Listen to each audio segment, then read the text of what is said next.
Yes, people, Manscaped is back, but this time it's not for below the belt grooming. Manscaped brings to you the Beard Hedger, the best product on the market when it comes to beard trimmers. The Beard Hedger is unique due to its number of gradient settings. As someone who's purchased this, I won't turn to any other beard trimmer. Check it out for yourself at manscaped.com. And don't forget to use code FTM20 to get 20% off of this product. Yes, people. The weekend preview is back. 12th man is back. We've got a panel that is about to join us now. It's myself and Billy to start with. Rich is now here from the Villa podcast. We're going to be talking all things Arsenal and Villa to start with. And then we have got Pete that's going to be joining very, very soon from Newcastle, and Flawless and Adam will be on their way very, very shortly to talk about Manchester United and Brighton. Rich, big up to you. Billy, big up to you. Thank you both for being here, boys. Absolute legend. Do me a favor in the chat, people. There's well over 100 of you here already. Big up to everyone that's come over from Saeed TV and that has raided. Do me a favor and hit the like button. Please hit the subscribe button as well, and show Manscaped some love by clicking on the pinned comment, taking you to the website and selecting the Beard Hedger, where you'll get 20% off. Gentlemen, I am feeling very nervous about tomorrow because it is a game that has caused me so much headache over the last couple of seasons. It's never been a pleasant place to go. It's always a difficult place to go. I will say it's a fantastic place to go. I love Villa Park. I think it's a great, great stadium. I'm not actually going tomorrow night, however. But before we get into our thoughts and feelings, I wanted to throw the debate out there because this Emery Arteta thing has gone not viral, but it's been talking and being talked up, I think, a little bit too much personally. So I want to kind of nip it in the bud with you two, seeing as I've got two Villa fans on, right? This is where I'm at. I think if you look at CVs, big up to Pete. You can't do this. What's that? You can't do 2-on-1, man. You can't have two Villa fans. I know, man. Pete, you can come and help me out, bro. Listen, I do feel like Unai Emery's CV is clearly better, right? It's clearly better. I think there's two questions here that should have been answered. I'm talking about the Robbie and Yardman thing, obviously, right? There's two questions I think they're both arguing for. I think one of them saying that Emery's better than Arteta. The other one saying Arteta's better for Arsenal than Emery. I kind of agree with both statements. I kind of agree with both. I don't think it was going to work for Emery at Arsenal. We were getting 30 shots against us at one stage. It was actually quite embarrassing. The high line was mad, and he was trying to play Lucas Torreira as Eden Hazard. It weren't working for us at all, right? It was terrible. When I look at what Emery's done at Aston Villa, it's perfect. Now, I said this to Rich earlier on the preview. Make sure you go check that one out, by the way, at Villa Park Podcast, people. I will say this.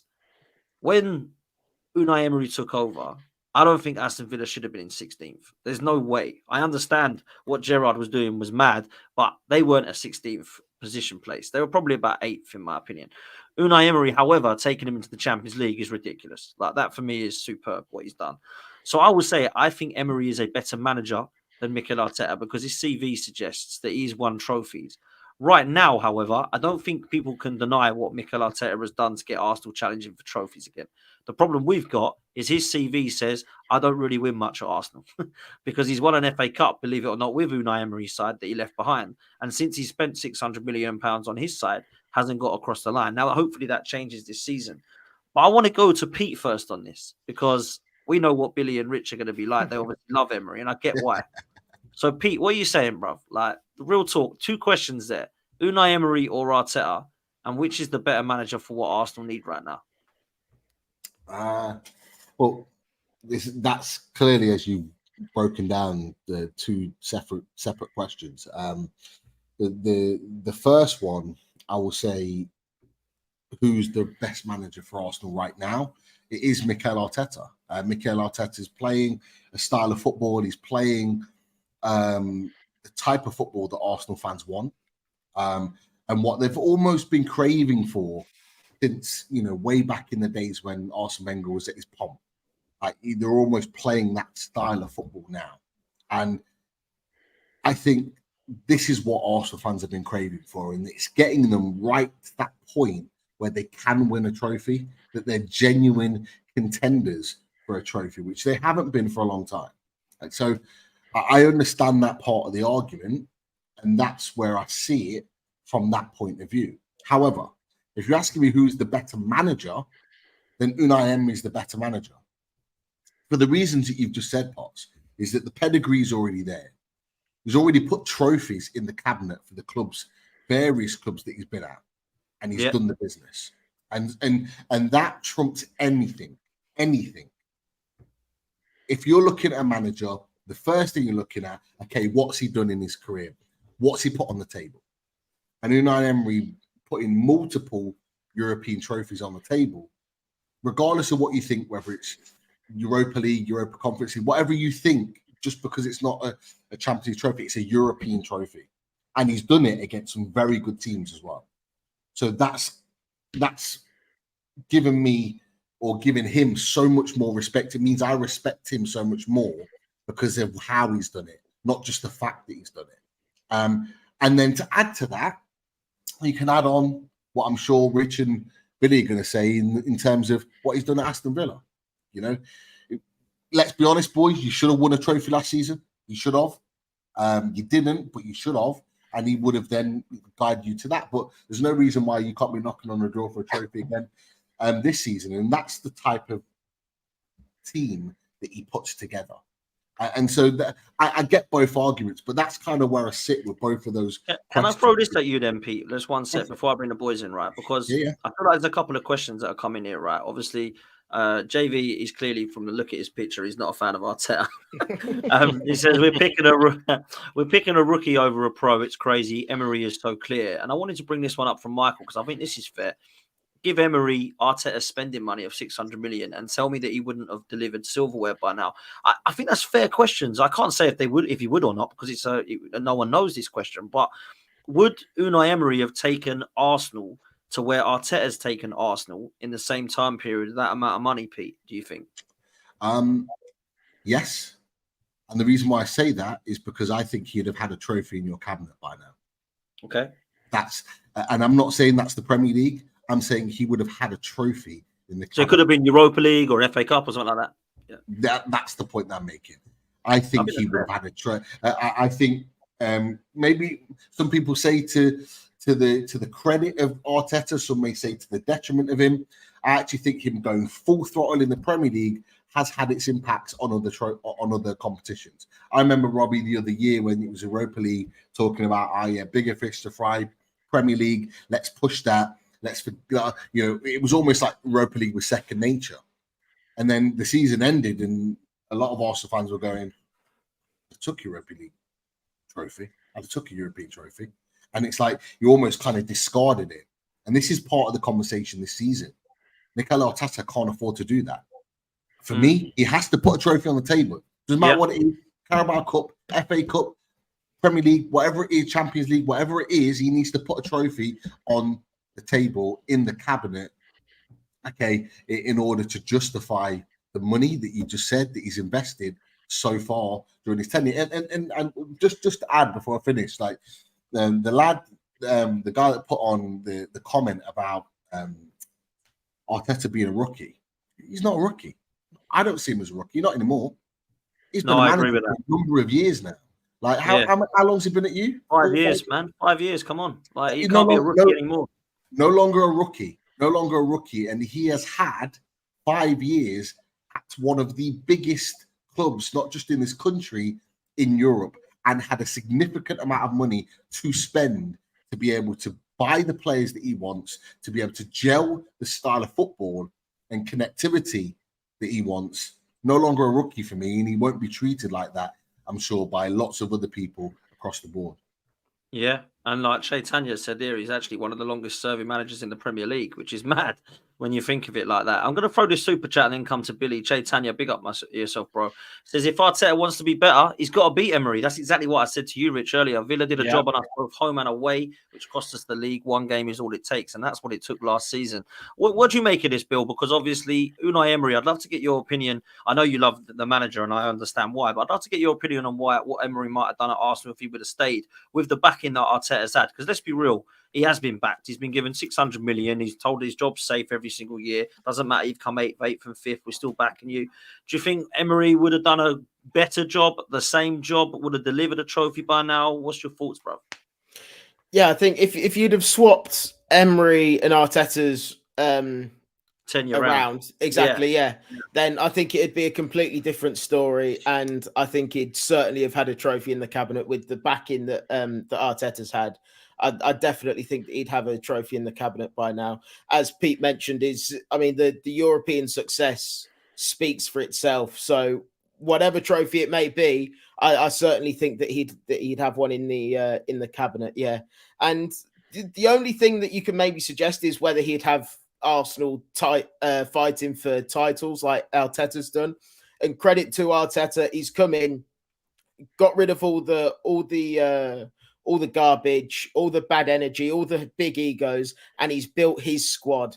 And his squad is fighting for titles 3 years on the run. So credit to him. You can't take anything away from the job Arteta's done, but he is. And coming back to the rookie comment, I can understand what he's saying. He's not a rookie, but when you look at the length of how long he's been managing for, you could probably argue that he is. And so, yeah, in comparison to Emery, obviously Emery's been managing a lot longer than him, has a lot more experience.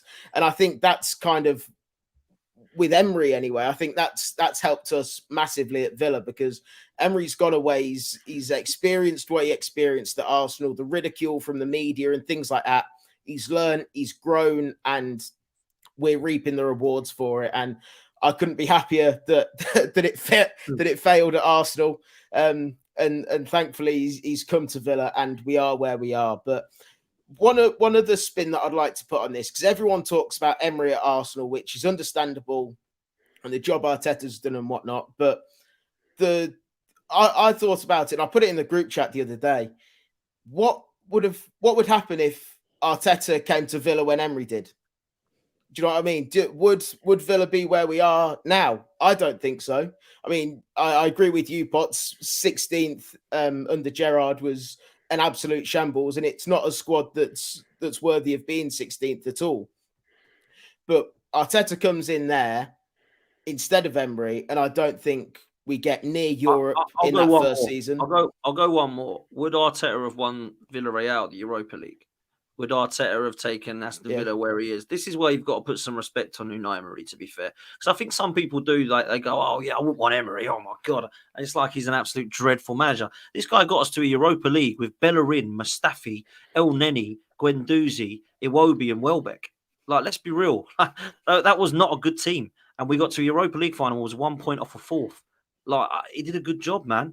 It wasn't great football at times because we were conceding ridiculous amount of shots. His football style needed to change, and he doesn't have that in him sometimes. So absolutely, you've seen that with your high line.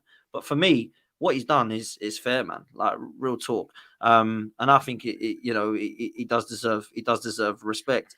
Rich, what are you saying on this, bruv? I'll give props to Arteta first, because we all watch the Arsenal fan TVs, we all watch the Arsenal channels, and he's had to withstand a hell of a lot of criticism, a hell of a lot of opinions. And like you say, he's been there for 5 years now, and he's built that squad. He's got rid of the bad characters, like Billy said. He's built his squad, and he's gradually, bit by bit, kind of pushed Man City all of the way. And you look at it and you think, well, if I know it's all if buts and maybes, but Man City have been incredible. And any other seasons, he would have won a league.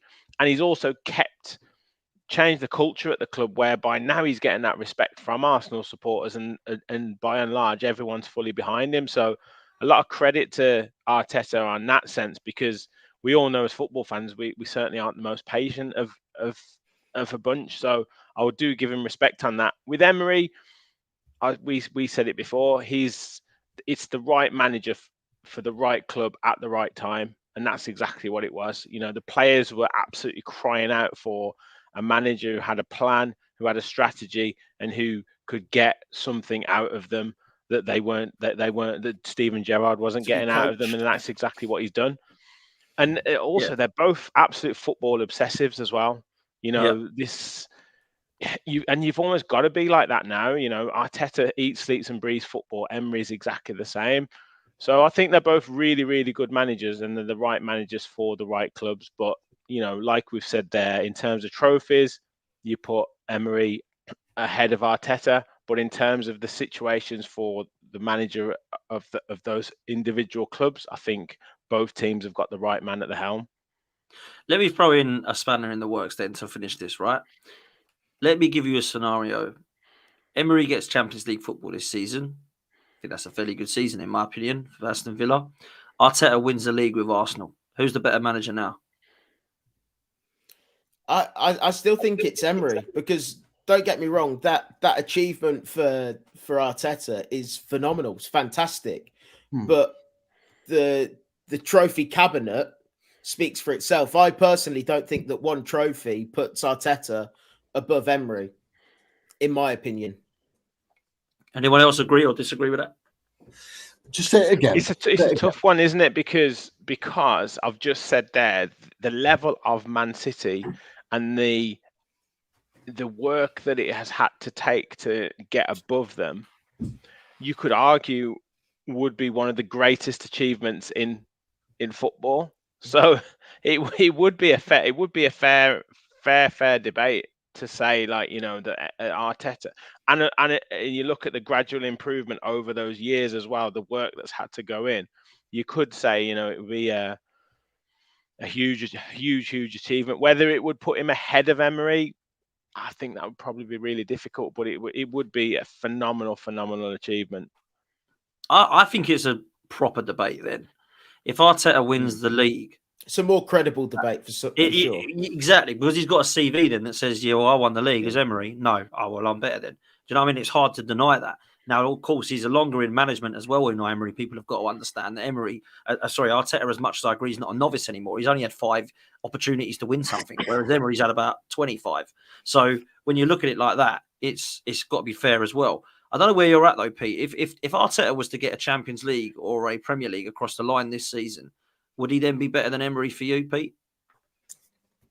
Oh, it's a tough one because he's winning.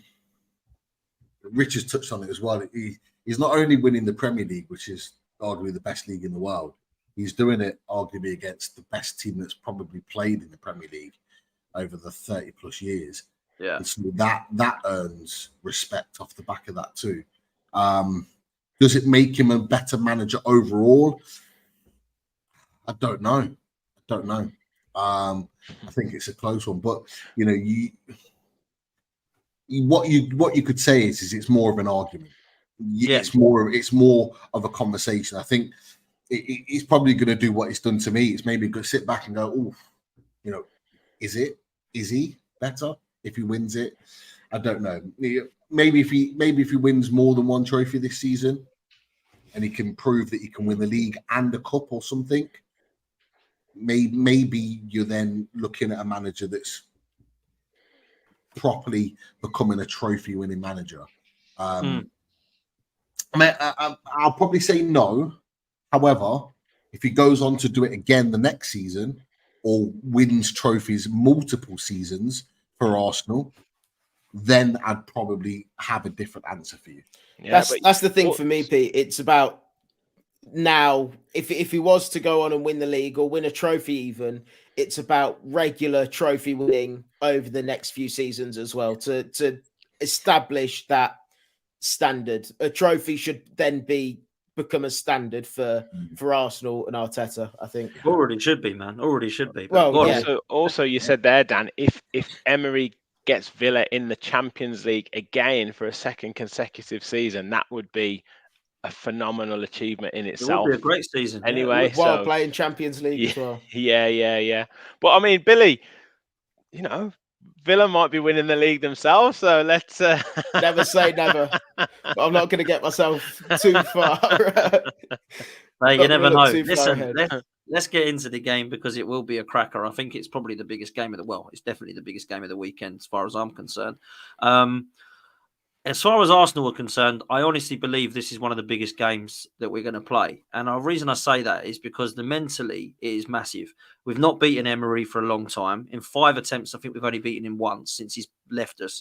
I also will say that home and away last season was a massive disappointment for Arsenal. The home game lost us the league, and let's be real, the away leg was a bit of a disaster at the end where we equalised and then the VAR got involved. So really, it's kind of been hurting Arsenal fans for a long time. So this one's big for us. I said to judges, and I think I said it to Rich earlier, that it does feel like bigger than in Villa Park.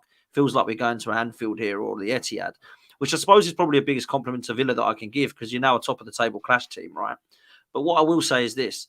I think Arteta needs to get this team right because I think we can win it in the midfield. I think we can dominate the midfield. But if Zinchenko comes out and plays in this league game, I think Villa can win the game. I honestly think that is how big that decision-making is. I think if we play Timber there or Calafiori, I think defensively we'll be solid because let's be real, Gabriel, Saliba and White, it is hard to break them down, right? If you add Calafiori or Timber to that, it's really hard. Zinchenko is that weak link for me.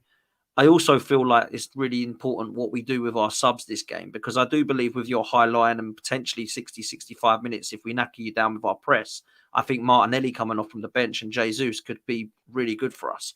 So I'm really interested to see whether Trossard or Martinelli starts this game. That's where I'm at. I believe it will be a really good game of football. I really do. And I think our domination in midfield, we have to get that right.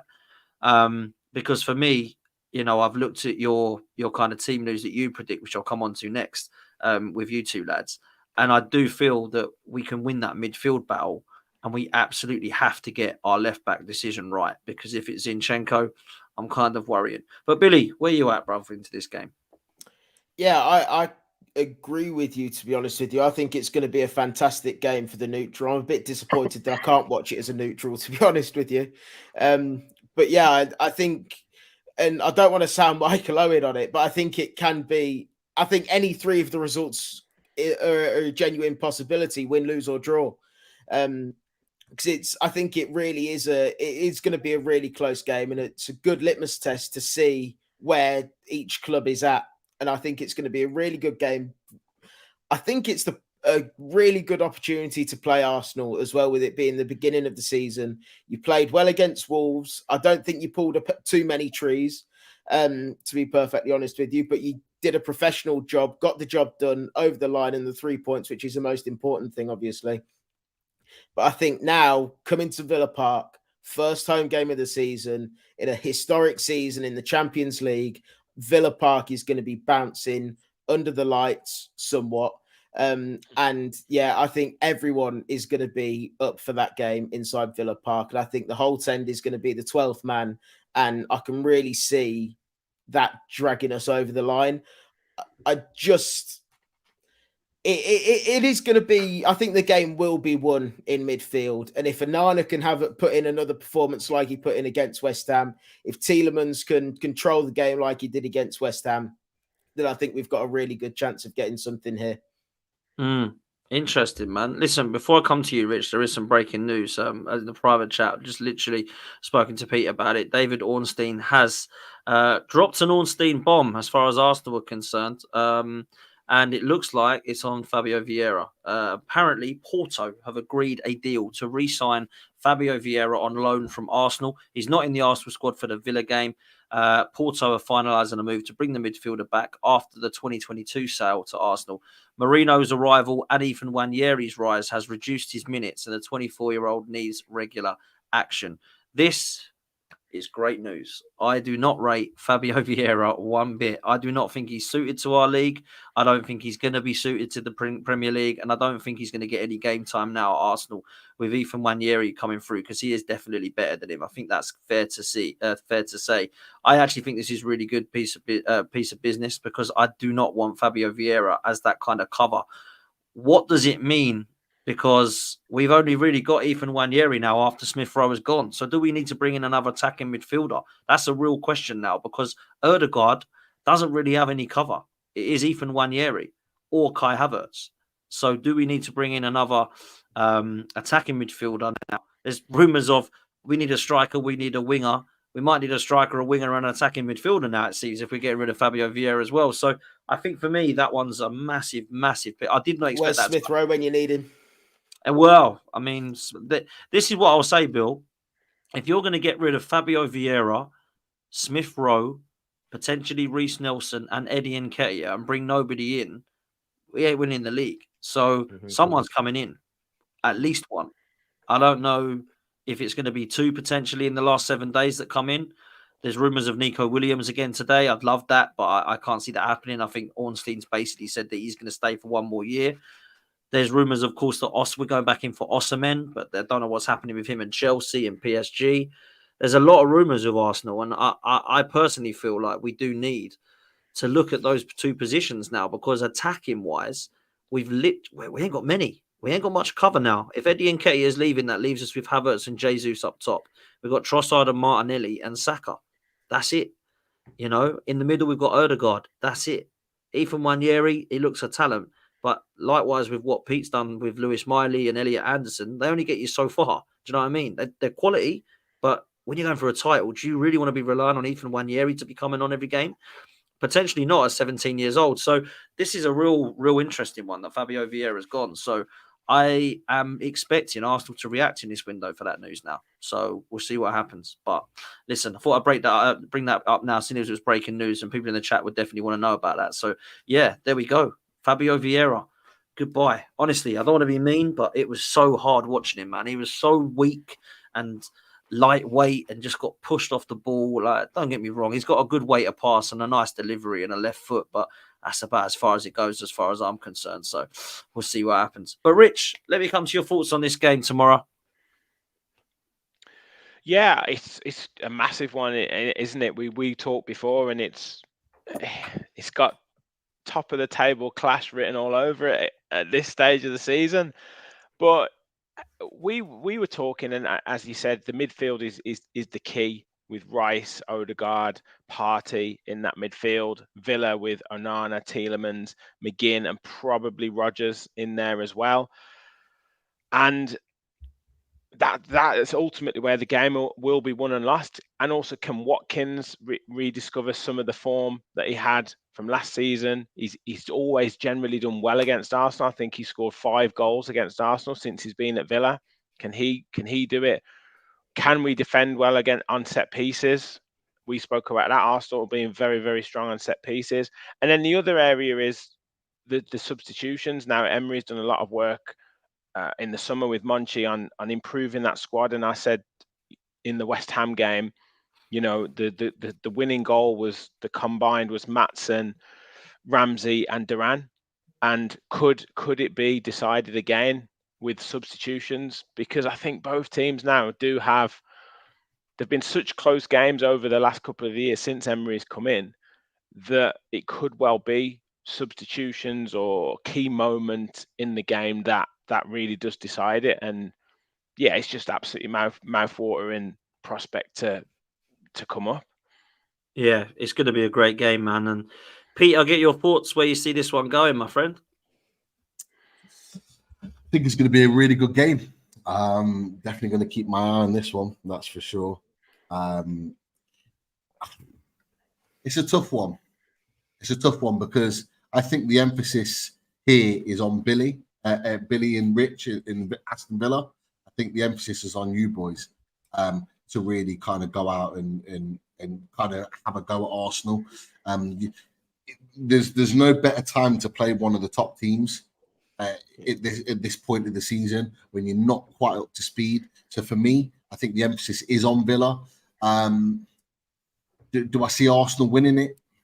I do, just because of what happened last season. When you had sort of opportunities to win the game, you didn't.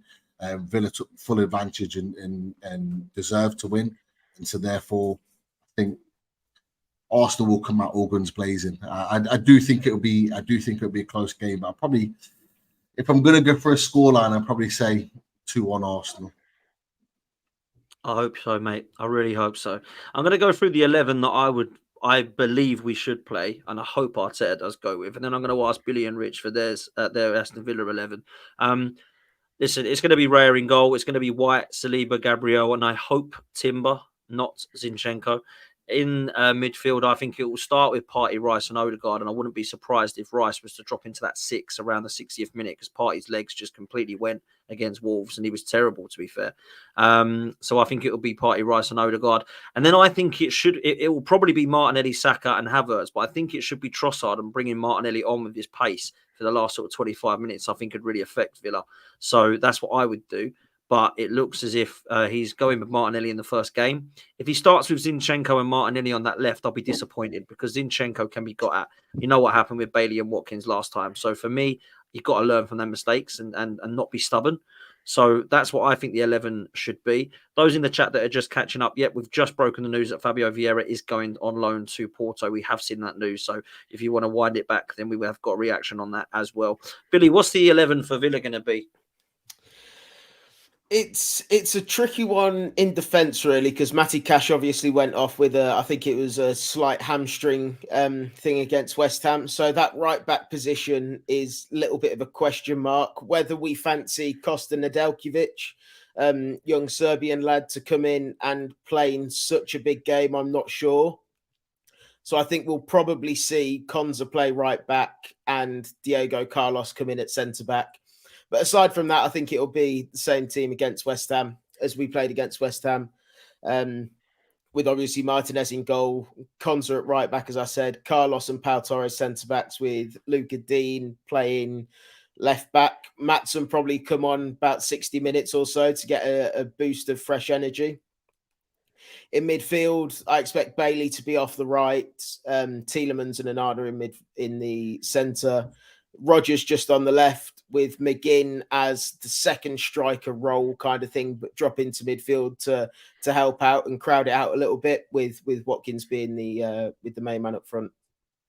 Bailey and Watkins are the problem too. Let me tell you that. Rich, any changes from that from Billy's lineup? Is that the lineup you'd go with? Yeah, I agree with Billy. As I said earlier, the only question mark was over Matty Cash. Now, Unai Emery has said in his press conference he doesn't have any injury worries that were any different from before the West Ham game. So that's like Boubacar Kamara, who's on his road back to fitness, and Tyrone Mings, who's also on his road back to fitness. So if Matty Cash is fit, he probably starts and Konsa just carries on at centre back. But if like I say, if Matty Cash is injured, then I would see Konsa going in at right back and Diego Carlos coming in. But other than that, yeah, same team, I would say.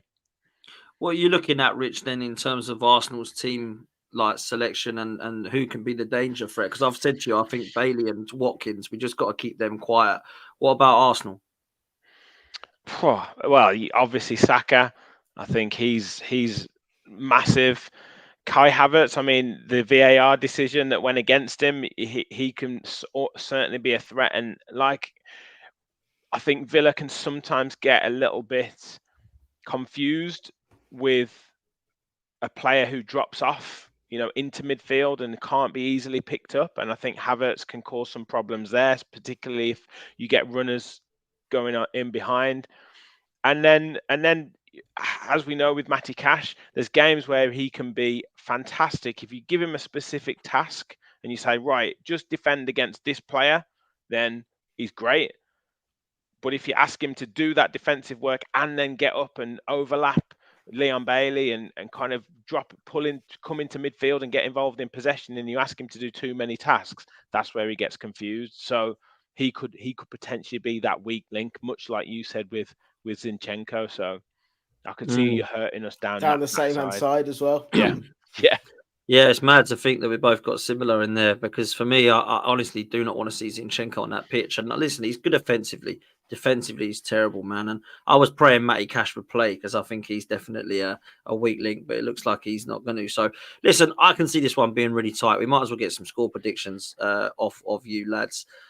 I'll start. I'm going to go 2-1 Arsenal. I do expect to concede. I do think Watkins and Bailey will cause us problems. I do think that if you're going to be playing your midfield with Rodgers, I rate Rodgers. I think Rodgers is a very good player and a player that I do think can cause some problems. So I am going to go 2-1 Arsenal, though. I do feel like this could be a proper either-or game. And I've been saying to a lot of people, just been on Saeed's channel, and they were like, I don't know how to call this one. I don't know if it's going to be a draw. I don't know if it's going to be a win or a loss to Arsenal. And it's mad to say this because, I've got that famous clip on here. I think it's going to be a win, lose or draw. I kind of feel like it could be. I have no idea with this one. I'm going to be optimistic and say we'll win 2-1, but I'm going to go around. Let's leave the Villa boys till last. Pete, what are you saying with this one? Did you agree with me? Yeah, I think I said 2-1 initially when you asked me on it earlier. To be fair, it could go either way, 2-1. That's the scoreline I've got in my mind. I think it could go either way, but I'm just going to lean to Arsenal on this occasion. Okay. Adam, welcome, bro. Big up for coming on. Arsenal, Villa, what are we saying, my bro? Well, it's probably a bad entrance from me, but I'll go Villa. What you might? Yes, Adam. I knew I always liked you. Yeah, we always got along, Rich. I'll go 1-0 Villa. We'll go basic like that. I was so impressed with them last week. If they can continue that this week, then I fancy them. Interesting. Billy, what are you saying, brother? I'm going to anger Dan Lawless a lot with this prediction and sit on the fence. I've been saying it all week. I think, like I say, it can literally go either way. Any three of the results can happen. But yeah, I don't know. So I'm just going to play it safe and sit on the fence. And say 1-1. Okay. 1-1, yeah. Okay. Yeah. Okay. Fair play. Rich, I know what your score prediction is, but you might shock a few people here. So go for it, mate. Yeah. Before I say that, I've just checked on the viewers, and we've got nearly 400, but only 83 likes. So come on, man. Come on, people. What's happening? Get people? liking. Get liking, people. The video. Come on, people. It's 416 in there. We've got only 80 likes. Come on, that's terrible. Hit the like and subscribe button, people. Make sure you show some love. And also, make sure you go follow all of these guys as well, man. You've got all their Twitter handles there. It doesn't take 2 seconds, and it supports them massively. So please make sure you do that. Cheers for that, Rich. Big up, man. No worries. So I have said 3-1 to Aston Villa. And Ollie Watkins, Leon Bailey. Arsenal will score, probably Havertz, and then the substitutions will be key for Aston Villa, and John Duran will come on again and get the goal to seal the 3-1 win. Interesting, man. Very interesting. Listen, I love the confidence and the optimism. I obviously, of course, hope that you are absolutely wrong. But listen, Aston Villa, it's a strange one for me. I absolutely hate playing Aston Villa because of the last results. And sometimes you get like bogey teams, don't you, that you just absolutely hate playing. And Aston Villa are one of them. Even over the years before Emery, we had problems with, I remember on the first day of the season where we actually went and won pretty much every single game after that. You beat us 3-1 comfortably and we were an absolute mess. I always remember that. Oh, it was awful. I remember, I think it was with the year you went down, you beat us in one of the last games of the season at Villa Park. I think Grealish once scored 1-0 or something, or one of them did. It's just been hard for us, Arsenal at Villa. So I hope it isn't again. It's going to be tough, though. It's going to be well tough. We know that. But I'm going to go 2-1 Arsenal to get the job done. We need to win this game. I spoke to a lot of Arsenal fans telling me, there may be a draw. Nah, man. We've got 5 very hard games. We've had one in Wolves that we got 3 points with. We've got to go Villa Park next. We've got Brighton at home. Then we've got City and Spurs both to go and play away at. So for me, very, very difficult start for Arsenal. If we want to win the league, we've got to go and beat Villa. We can't be drawing or dropping points here, in my opinion. So I think it'll be a really interesting one. Listen, let's move to Newcastle very quick. Pete, you've got Bournemouth at Bournemouth.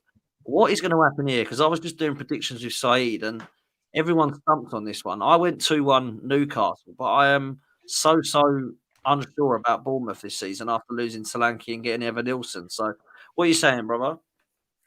Might not sound it, Bournemouth against Newcastle, but for us, it's a massive game. And there's a reason behind this, is that since Eddie Howe's been manager of Newcastle United, he hasn't beat Bournemouth, home or away. And it's one of those things, obviously being his old club, there's always like that sentiment when he goes back there. He always gets a good reception. He's always well appreciated. But yeah, we don't seem to get the points, the 3 points against them. So it is a concern. And this is why it's such a big game, because if we've got aspirations of being at the top table, fighting at the top 4, top 6, top 8, top 7, whatever you want to call it. We have to be going away to the Vitality, getting 3 points. As simple as that. Now, big loss to have Fabio Vieira missing. I'm still not happy with that red card. I think it's an absolute disgrace. You can argue and put the finger at Shaw for going kind of head-to-head with him, but come on, it was never a red card. But it anyhow confirmed today they did appeal, and it got rejected. So he will miss. Typically he will miss the 3 games. They'll always back the referee. And so yeah, without a centre back coming in this week, we're going in probably with Emil Kraft and Dan Burn as our centre back, which does not come with confidence at all. What about the Bournemouth lad? The Bournemouth lad you signed, Lloyd Kelly. Well, to be fair, that would probably be the only additional change. Now, for me, I see him long term as a left back. He played left back at Bournemouth last season and was excellent there all season. He's a quality player. Really, really is a top player. I watched him a couple of weeks ago live, and he was excellent. He played centre back that day, to be fair, but he's a left centre back. He's left footed, and Eddie Howe has an issue with balance. He wants a right sided and a left sided. Most top managers do now, and obviously Dan Burn's left footed as well. So the likelihood would be Kelly and Burn, who's going to play on that right hand side. I think it could work, but I've just got a feeling he's going to go with Kraft, and that doesn't fill me with confidence. However, Gordon, Isak, potentially Wilson back, Bruno, Joe Linton, who both looked good last weekend. I just feel like we've got enough there to go and get the points. I'm not taking anything away from Bournemouth. I think Bournemouth are a good team. I think they had a good season last season. I think they've signed well. Like Dean Huijsen, I'm going to be watching very closely on Sunday. We wanted him at Newcastle. Really, really top young player, and started well for them. But yeah, I do think we've got enough to get the points. But again, we've got to get past this hoodoo of beating Bournemouth with Eddie Howe. If we can get past that, I think we'll get the job done Sunday. Fair play, man. Listen, I've got to ask you quickly, Pete, because a lot of people at Newcastle, I've got Newcastle finishing very low again. 1 game a week. I think you looking to do bits in the transfer window. More importantly, you've kept your best players. I think that's definitely the most important thing for me. You know where I've put you. I think you're going to have a great season, 1 game a week. Do you think that people are disrespecting Newcastle a bit? I know that you won't care because it's nice when people say, I think Newcastle were rubbish, and then you get higher. But where do you actually think that you should be in and around? For me, I've my own personal target for Newcastle. I've said we want to, and I would like us to finish 5th. Obviously, higher would be amazing, but realistically, I think 5th should be a target. I do think 5th will get Champions League football this season. I think those in Europe will have good seasons in Europe and will help us with the coefficient. I think for me, 5th is a realistic target for Newcastle United to go to for the reasons that you've said. 1 game a week. Newcastle fans are a little bit frustrated. I have to be honest. And I'm frustrated as a Newcastle United fan. It hasn't been a good summer for us. You've touched on a good point. We have kept our best players, but a club like ours should expect to keep our best players for where we want to go to. However, in terms of signing players, it hasn't been good. Our main target, I spoke to you, Potts, over this summer, and I've continually said our 2 main targets that we needed to improve was a right centre-back and a right winger. And we've still not got both with a week to go. That, for me, is not good enough. We gave them grace because Paul Mitchell came into the club as sporting director. He obviously wanted to oversee stuff. He wanted to put his stamp on the club. And I understand that. I think the fans understood that. But that was over a month ago. Still no signings through the door. Like, for me, that's not good enough.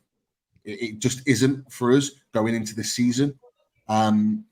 We've got some grace because we've got teams that we can expect to beat and want to beat, and we should be there at the table trying to beat them. But I tell you what, Paul Mitchell has got some work to do in the next week because we cannot go into this new season without either a right centre-back, which I do believe we will get, but we cannot go into this season with Miguel Almiron and Jacob Murphy as our 2 right wingers. Like, even if Miggy doesn't want to leave, which is at the moment the case, he doesn't want to leave. You go and get a right winger anyway, and you put him a 3rd choice, and you force it on him. You have to do it. We cannot go into another season without another top 1st choice right winger, because Jacob Murphy's our first. Would you take Jadon Sancho or Madueke, Pete? I'm not a fan of Madueke. I've talked about this on Loaded. I'm not a massive fan of his. I think his final ball's really poor. Decent young player, got lots of tricks, quick, and all the rest of it. But we've got that in Miggy. Miggy's tricky. Miggy's quick. Final ball shit. Madueke's in the same boat. And we want someone that's going to come in and have that final ball that's got that killer instinct to add to what we've already got. I think we scored something like 85 goals last season.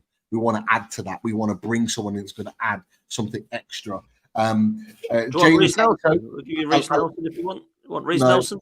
No, Pete, I've got someone for you if you want. He played a really good final ball from the right wing last week as well. He's pretty familiar with the Newcastle area. If you want him, why, Adam? Give you a decent price on him. Adam, we're boys here. Don't do that. Don't do that to me. Okay, we're already just recovering from the fact that Still an open wound. Don't bring that back in. He would have been the guy this season, which is so Pete, just quick question: do you feel Eddie Howe getting a little bit frustrated as well? Can you see him losing a bit of patience with the situation? If you watched his press conference today, right, when he was asked questions on it, and not a lot of people have talked about it. No one in the press has talked about it, but from what I saw in his face when he was asked questions about the transfers, are they going to get him in, he looked frustrated. Very frustrated, because let's not forget, Eddie Howe isn't heading this up now. The sporting director is, whereas in all the other windows before, Eddie Howe, Amanda Staveley, they were the ones heading up the transfers. So he was directly involved. If he wanted a deal done, it got done. And he would make sure that Amanda Staveley forced that through.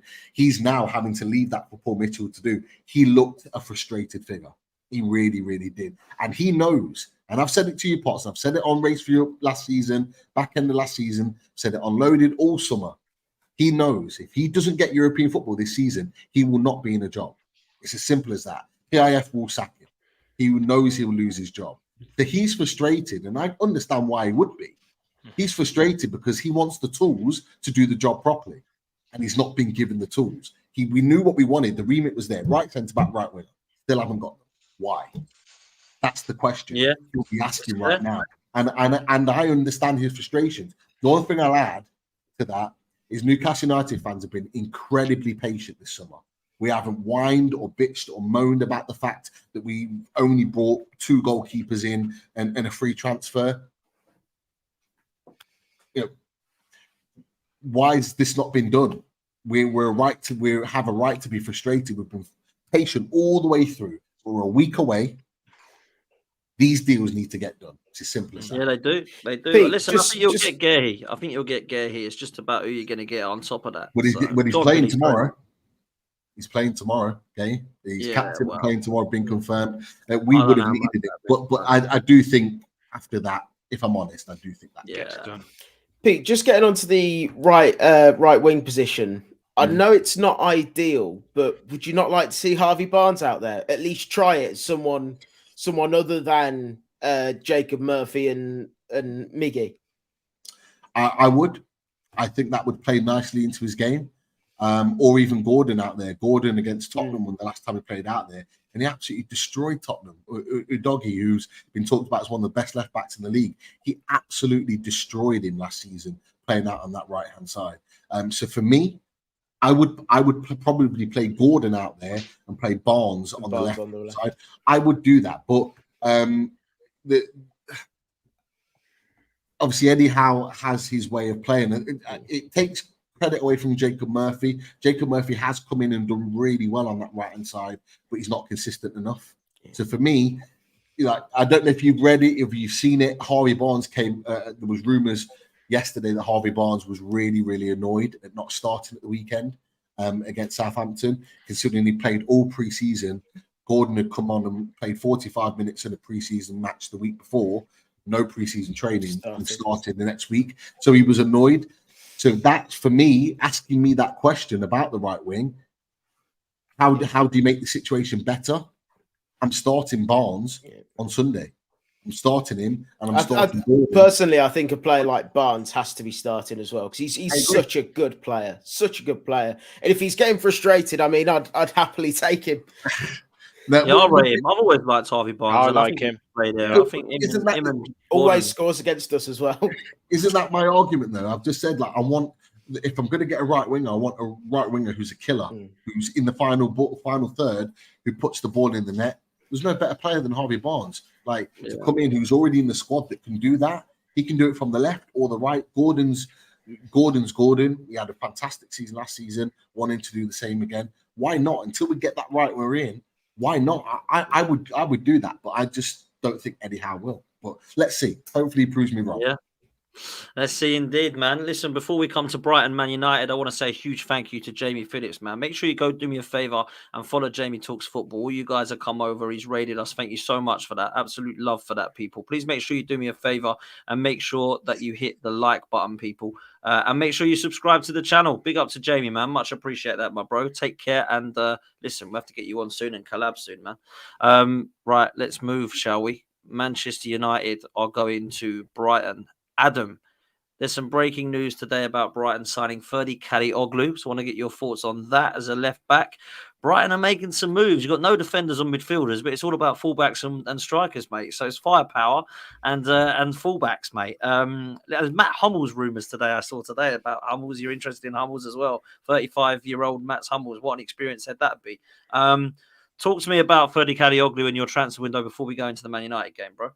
Yeah, and thanks for having me, by the way. Really good to join you guys.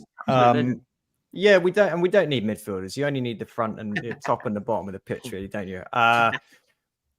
We're sort of coming at this from the opposite of where Pete's at, where Newcastle fans are frustrated through lack of movement, and we're about to be crossing over spending 200 million in this window, which is just insane. Yeah. Mind you, you got 115 from Caicedo, didn't you? Well, this is the thing, right? Everyone's freaking out about it. If you just think about Chelsea buying Cucurella season prior to that, and then Caicedo, they funded this whole thing, and their fans are coming out saying, "Where's FFP?" Well, just look at your club, mate. That's where it is. So Kadioglu's an amazing signing, I think, right? So he's going to play predominantly left back, but he's shown that he can play right back as well. That gives us cover on both sides, which we've lacked for quite a while. It allows Hinchelwood to not play at left back like he did last weekend. He can then be on the right side with Joel Veltman when they need to switch out.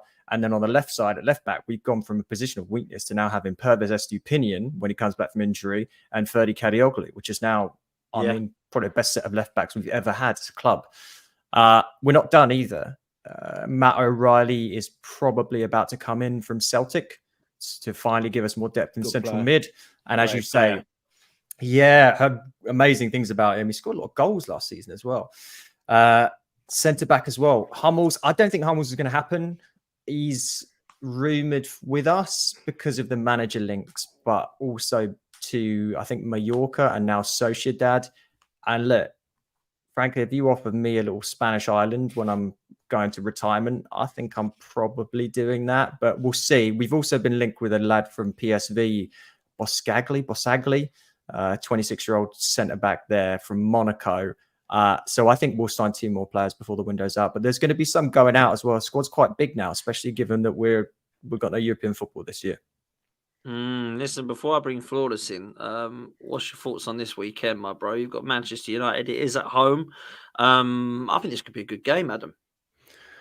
So I think we've got the best record, or one of the best records against Man United in the entire league. We're pretty much 50-50 with them in terms of historic games played. There's only that loss at the end of last season on the final day that swung it in their favour.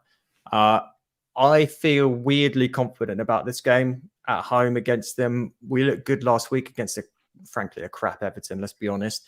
But, I mean, I think we can outdo them here. They didn't look particularly smart. Their transfer business has been interesting, but I still don't think they're a particularly strong team. They just, again, they sign names. I fancy us to win this, and I fancy us to win this fairly comfortably, and this will come back and bite me in the ass big time. But that's how I'm feeling about it. Well, listen, it's optimistic. We'll come to your score predictions in a minute. But for me, I can see why, because Brighton are going to be able to score some goals. Your firepower is mad. If you look at Adingra and Matoma and Minter and Pedro and Ferguson and guys that I've clearly missed even on the list still more, I think, wow, Welbeck, you should probably Brighton, remember him. Even Welbs, mate. Yeah, Welbs is getting on the score sheet. That boy Welbs. Loved Welbs. So listen, Brighton are going to score goals. That's for sure, man. Flawless, are you with us, bro? Can you hear us, man? Yeah. Can you hear me okay? Yeah, I can hear you, bro. Can you hear me okay? Yeah. Oh, bless. Apologies on the lateness. Big up to the panel. Big up everyone that's locked in as well. Literally at the barbers, so that's what it is. I'm just outside now. You know how it is. I tried to get it earlier, which I did, and still here. So, you know what I'm saying? Barber settings. Yeah. Nice, calm, man. What are you saying about this weekend, man? Brighton, good team at their place. Manchester United, not too convincing, in my opinion, against Fulham. I know what you say. You're quite honest and open about it. What are you saying about this game, bro? Yeah, it is like Adam already mentioned it about Brighton's record against us, and they do have. I think they've won like 40% of the games against us or something. Yeah, a little like that, bit more. I which think, is something around that. So it's not a good omen for us whatsoever. Obviously, it is a new manager for them as well. We were good against Fulham, more so from a defensive standpoint. That's why I'm looking at it, because I was really worried going into the Fulham game about how we would look defensively. Would it look a lot like last year, where we're conceding 20 shots a game, and where we're being cut open in defense and getting cut open in midfield? And it didn't look like that. So defensively, like, I am much more confident going into the game. And it's interesting to see if we can do that against Brighton, who are a better side than Fulham. And obviously, it's away at their place as well. Our attack is dusted. So can we win this game? Yes, but it's going to be on our defense, because our attack is not it going forward. I think it's awful. But yeah, kind of optimistic is too strong of a word, but I'm more interested to see how it goes and see how we are. Do you know what it is, Flawless? Yeah, I've said this to a few people. I said it to Terry, Said. I've said it to all Man United fans I share content with. I don't know where the goals are coming at Manchester United. I really don't. Like, I think that when you look at Højlund and you look at Xerxes, obviously Rashford goes through purple patches, but he's not consistent enough. I don't really feel confidence in Anthony or Garnacho to score the goals. And I think that's going to potentially let you down, because I understand what you're trying to do to stack your midfield. If Ugarte comes in to complement Mainu and Bruno Fernandes with Mason Mount, obviously at the back, you know the players you've brought in. But up top, man, is where the issues are for me, bro. Oh, major issues. I've been having debates all summer. Like, when people have said, "Oh, can you think Manchester United can finish in the top 4, bro? Finish in the top 3, or do this, that in the Europa League?" I always ask the same question: where are our goals coming from? I've been saying this all summer. I've had many debates with many Manchester United fans. You mentioned Saeed, other content creators, supporters, people in the chat as well. And I keep talking about it. I'm like, where are our goals coming from? All of a sudden, we going from scoring 57 goals to 80 goals or 85 goals. I keep asking it, where are the goals coming from? Xerxes, who I thought played very well in the Fulham game, it's like, all right, let's say Xerxes adds goals. Where is the goals and the creativity coming from? I keep asking that question. And every time I ask that question and we get into the breakdown, people see how silly it is about people telling me we're getting 80 goals. Where?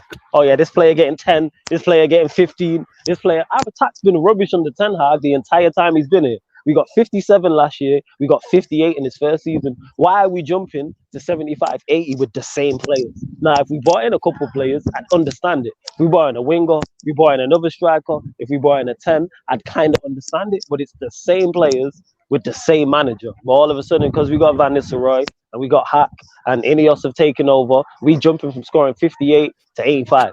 All right, bet. Sure. Okay. Make it make sense. Bro.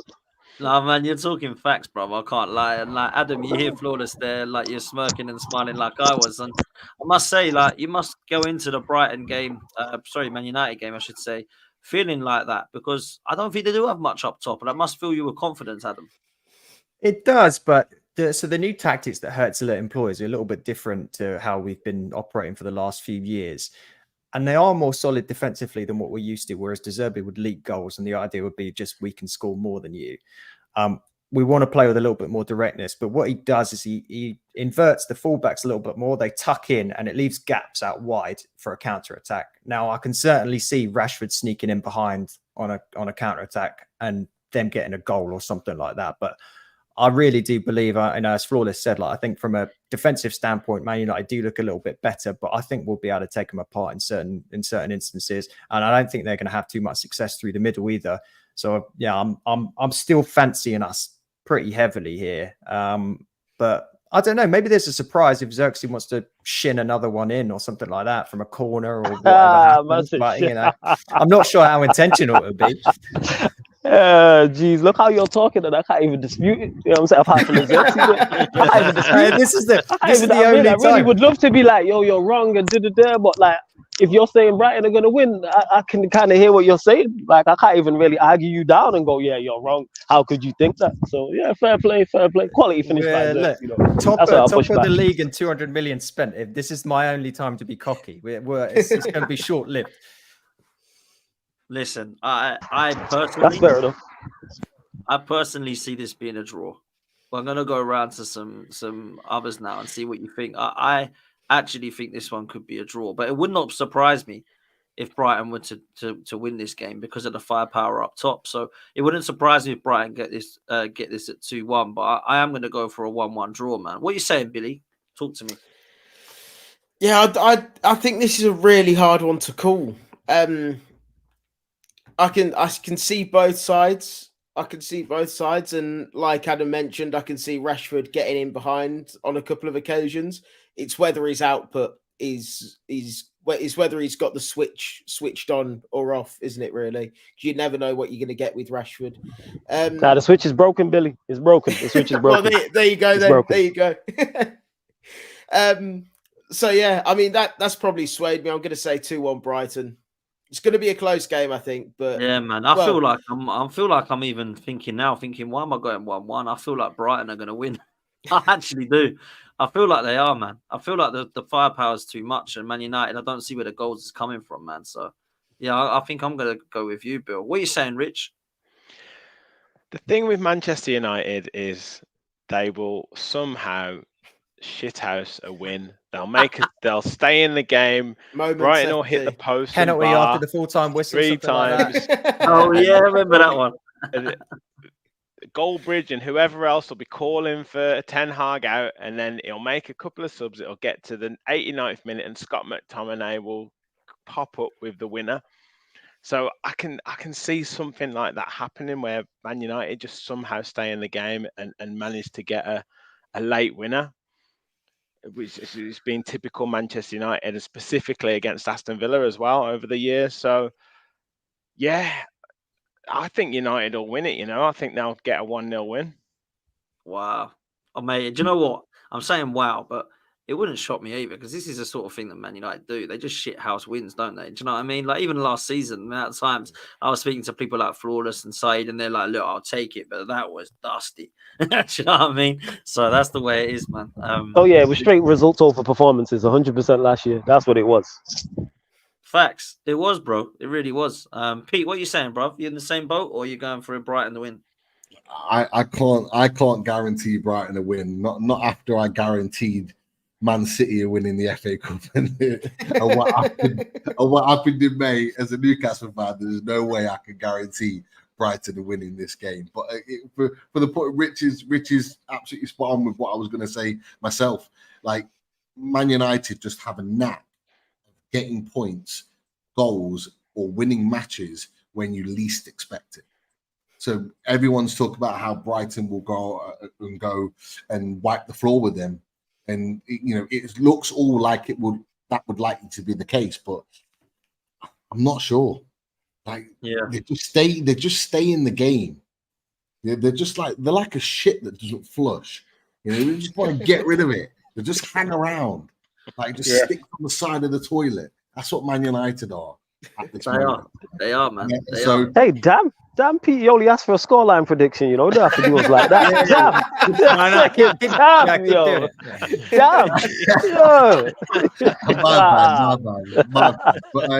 But in all seriousness, I think in my head I had 2-2. Okay, interesting, man. Interesting. Go on in, Adam. Talk to me. 3-1 Brighton. I'm just going for it. The biggest thing that we struggle with the last few times we played Man United is Wan-Bissaka because he locked down Matoma, and now he's not there. And I don't think Mazraoui is necessarily going to be particularly great against Matoma. Matoma looked incredible last time out. We know Minte looked amazing last week, and Minte is going to be fit for this game. The concussion thing is completely overblown, so he's going to be ready. And look, if it's Martinez and Maguire again, or some combination of that, sure, they looked half decent last week, but Danny Welbeck's going to be up for this game. You know that one, and he again looked fantastic. So I feel confident here, which makes me feel unconfident. Yeah. Sometimes it can be like that, can't it? Go ahead, Flawless. Talk to me, bro. What are you saying for predictions? Predictions. Like I said, I do have faith in us defensively. And then man have mentioned it already on the panel about us, our ability to just score goals out of nowhere. Like it feels like getting a set piece, scoring from a set piece, like a corner or a free kick, and then like a penalty or something like that. So I want to go Manchester United 2-1. As well as Brighton did against Everton. Like I said, my faith comes from a defensive standpoint. And then there's just a lot of averages in the final third. So yeah, I'll go 2-1 United. Interesting, man. Very interesting. Just lastly, before we do close, Flawless, Man United this season, are you like, what are you expecting? Are you expecting, I mean, like, let's be real, trophies in the last 2 years has been something that I've been crying out for, and Ten Hag can seem to do. In the league, though, it's been a shambles, man. What are you saying? Yeah, and that's what it is, as well as the trophies has been, because trophies are important, no matter if it's FA Cup, League Cup, Champions League, Premier League, Europa League, whatever the case may be. Obviously, it varies depending on your club and what their ambitions are, but in the league, we need to be much better. 8th minus goal difference, worst ever Premier League campaign, worst ever Champions League campaign. That's unforgivable. So I'm looking for much better for Manchester United in the league in regards to performances, looking much better results. Looking for us to be, everything has to be better. Defensively, we got to be better. Offensively, I don't hold out much hope because I don't rate our attack. Like I say, we lined up against Fulham and 3 of our front 4 was Bruno Fernandes, Mason Mount, and Marcus Rashford. It was like, we're not doing anything going forward. So it's like, it's on a defensive standpoint. You mentioned the window. We have done well in the window. I do like the acquisitions we've made. Xerxes, I think, is a smart buy.